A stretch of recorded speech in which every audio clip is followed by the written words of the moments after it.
السلام عليكم، نتمنى تكونوا بخير وعلى خير وانتم كتشاهدوا الفيديو ديال اليوم.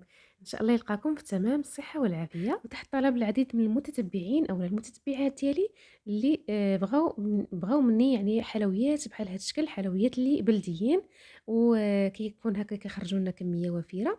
فجبت لكم هاد الحلوه، حلوه الدانون، كتجي حتى هي غزاله لذيذه. كيف ما سبق لي شاركت معكم الحلوه الزمنيه اللي نالت الاعجاب ديالكم وجربوها متتبعات ديالي وعجباتهم، وشاركت معكم عده حلويات، وهذه حتى هي غنشاركها معكم.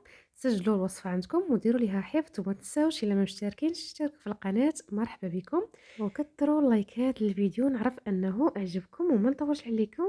في المكونات عندي جوج ديال البيضات، كاس ديال السكر سنيده، غادي نطربوا مزيان مزيان بهذا الشكل هذا حتى كالخليط داك البيض كيميل للبياض.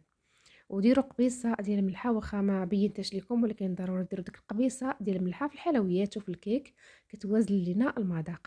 كذلك ضفت كاس ديال الزيت، نقياس دائما بالكاس ديال العنبه. كنخلط الكل جيدا، اي عنصر كنضيفو الا هو كنخلطو. من بعد غادي نضيف كاس ديال الياغورت بنكهه الفاني، كيعطيها واحد المذاق اللي زوين.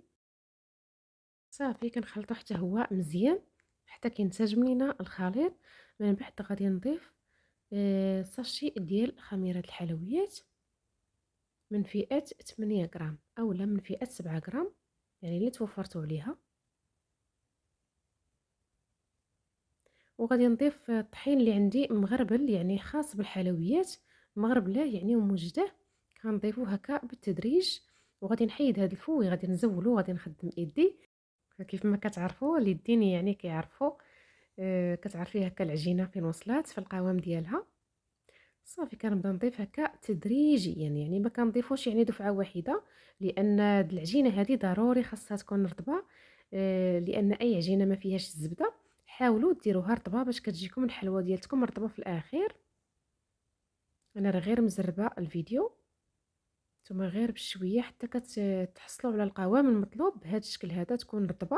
وكنقيسوها باليد اللي كتكون ناشفه، اولا كتغسلوا يديكم وكتقيسوا العجينه، يعني كتحصلوا على هذا القوام كتكون هكا رطبه. ضروري هاد النصيحه هذه، ضروري العجينه تكون رطبه. والفران بهذا الاثناء راه ساخن، ملي كيسخن كنقصوا ليه البوطه. صافي كنجيب الطاوه ديالتي، كنفرش ليها ورق الطبخ، وكنشكل هكا كويرات. للامانه انا درتها كبيره، يعني وزنتها درت فيها 24 غرام. الا بغيتو هكا توزنوا بغيتو يعني بحال ديالتي فبامكانكم، اولا ديروا فيها غير 20 غرام كافيه. صافي هذه اللاطه الاولى وهذه اللاطه الثانيه كندخلوها الفران طيب. والطياب ديالها راه مهم، يعني ما تفوتوش فيها الطياب، غير كتقبض في راسها كتقلبوها هكا من التحت، كتلقاوها هكا تحمرات من التحت. هبطوها غير يذهب اللون ديالها بهذا الشكل هذا. انا راه صورتها في الليل، ما كتبانش لكم هكا مزيان، ولكن راها طايبه واللون ديالها مذهب. ما تفوتوش فيها الطياب باش ما كتجيكمش الحلوه ديالتكم قاصحه. فهادو نصائح خذوهم بعين الاعتبار. وكيف ما شفتوا هذا هو اولا هذه هي الكميه اللي تحصلت عليها. هذه الطاوه الثانيه، والطاوه الاولى درتها في هذيك البواطه، يعني هذه هي الكميه اللي تحصلت عليها. ندوزو نحضروا لاصوص اللي كتصبر معنا مده طويله. غادي نصايبها معكم بماء الزهر او كوبيل، يعني عوض الحليب. سبق لي شاركت معكم الحلوه الزمانيه اللي كنت شاركت معكم ونالت الاعجاب ديالكم، كنت درتها معكم بالحليب وبزاف يعني خافوا منها انها تغمال. فانا شاركت معكم هذه ماء الزهر، درت كاس ونص ديال ماء الزهر. ودرت باكيه ديال الكاكاو الحلو، اي درت انا كوبيل. غنخلط كل شيء على البارد بهذا الشكل، ما ضفت ليه لا سكر لا والو، يعني خليته هكاك. يعني راه الكوبيل حتى هو حلو. غادي ندي الكسرونه ديالتي على النار، كنخليه هكا يطبخ ويعاود حتى كنتحصل على هذا القوام هذا. صافي وفي الاخير غادي نضيف مورسو هكا ديال الشكلاط، يعني كيبقى لكم اختياري، ضيفوا القدر اللي بغيتو. ضفت هنايا 12 مربع ديال الشكلاط. صافي كنبقى نحركو غير في ديك السخونيه ديال الخليط حتى كيذوب لينا داك الشكلاط. صافي وغادي نوجدوا الكوك. من الاحسن تكون يكون يعني نوعيه جيده بهذا الشكل هذا. انا عندي الكوك الميدم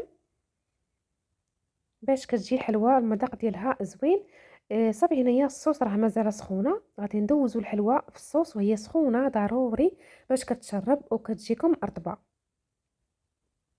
كنتمنى تاخدوا هاد النصائح بعين الاعتبار باش كتنجح معكم الحلوى وتجربوها حتى نتوما بتحميرة الوجه. صافي كندير انا كنعمر هذيك الكاسرونه بهكا بالحلوى وكنخليهم هكا يتشربوا واحد شويه. صافي وكندوزهم في الكوك، والطريقه راكم عارفينها ما كاين لاش نشرحها لكم اكثر. الطريقه المعروفه يعني بحال الشكل ديال الريشبون.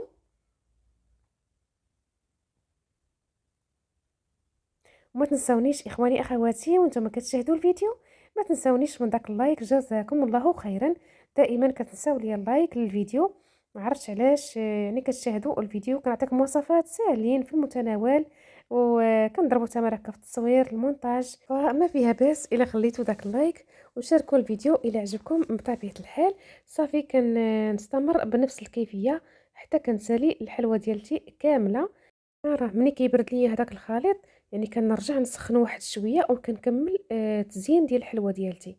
وبقاو معايا حتى نتلاقاو في الشكل النهائي ديال هاد الحلوه ديال دانون اللي نتمنى تنال الاعجاب ديالكم وتجربوها حتى نتوما، علاش لا. ما تنساوش ديروا دويره في القناه وتشاهدوا الحلويات اللي شاركت معكم قبل الا كنتو مهتمين. وهذه هي الكميه اللي تحصلت عليها وغادي نقدمها معكم بالصحه والراحه. نتمنى تنال الاعجاب ديالكم ونجربوها كيف ما جربتوا باقي الحلويات. صراحه كتستحق انكم تجربوها، كتجي رطبه ما فيهاش مكونات بزاف كيف ما شفتوا، ما فيها لا زبده لا مقادير بزاف. ف تحت الطلب ديالكم، فكنتمنى هذا الفيديو هذا توصلوه لاكبر عدد من اللايكات واكبر عدد من المشاركات. وبقاو معايا باش نوريكم القوام ديالها كيفاش كتجي. واخا وريتو لكم في الاول غادي نعاود نشارك معكم يعني ديال الرطوبيه كيفاش كتجينا هكا رطبه. واحد النصيحه اللي بالتجربه ديالتي الشخصيه، فهاد الحلويات اللي كيكون فيهم هكا الكوك، فمني كنديرهم هكا مع شي حلوه هكا اخرى جافه فكتقصح. ما عرفتش واش حتى نتوما مجربينها. فدائما هاد الحلوه هذه اللي كتكون فيها الكوك فخليوها اولا ريشبون خليوها في بواطه بوحدها، تكون بواطه محكمه الاغلاق، يعني ما تشاركوهاش هكا مع الفقاس والحلويات الاخرين. خليوها بوحدها باش كتبقى محاوله على ديك الرطوبيه ديالتها. يعني هذه راها نصيحه ويعني بالتجربه ديالتي. نتمنى حتى نتوما ديروا بها وشوفوا معايا الشكل ديالها. صراحه رجعت كتحمق كتحمق، كتجي يا سلام يا سلام. نتمنى تجربوها وتردوا عليا الخبر، ونخليكم في اخر الفيديو.